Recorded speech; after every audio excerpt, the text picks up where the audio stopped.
सचिन तेंदुलकर का रिकॉर्ड कोहली से पहले कोई और भी तोड़ सकता है? क्या सचिन का रिकॉर्ड अब टूटने वाला है? ये वो सवाल हैं जो लगातार उठ रहे हैं।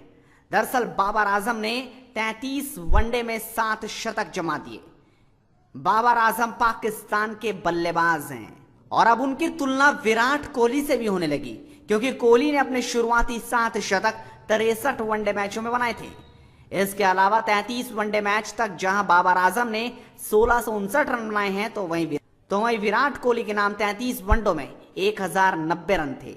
इसके साथ बाबर आजम ऐसे खिलाड़ी भी बन गए हैं जिनके नाम एक देश में लगातार 5 वनडे मैचों में 5 शतक जमाने का रिकॉर्ड है। वहीं अपने वनडे करियर में कोहली लगातार 5 शतक नहीं बना पाए। आपको बता दें कि शुरुआत के 15 वनडे पारियों में बाबर आजम ने 526 रन बनाए, जिसमें उनका औसत 37.57 का है।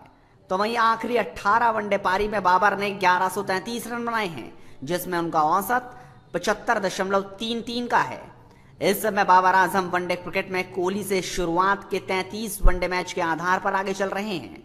अब देखना होगा कि आने वाले मैचों में क्या बाबर आजम अपने फॉर्म को इसी तरह से बनाए रखेंगे, क्योंकि भले ही कोहली की शुरुआत वनडे क्रिकेट में औसत रही थी, लेकिन बाद में कोहली ने जिस तरह से खुद के नाम को विराट बनाया वो असाधारण है। बाबर आजम के लिए कोहली से चुनौती लेना मुश्किल साबित हो सकता है और आने वाले समय में इस बात का फैसला भी हो जाएगा। और बात रही सचिन तेंदुलकर के रिकॉर्ड की, तो वो अभी मील का पत्थर है। इस खबर में फिलहाल इतना ही, लेकिन आप भी अगर क्रिकेट के शौकीन हैं तो हेडलाइंस स्पोर्ट्स को बिल्कुल फ्री में अभी सब्सक्राइब कर लीजिए, क्योंकि क्रिकेट की सबसे तेज खबरें यहीं मिलेंगी।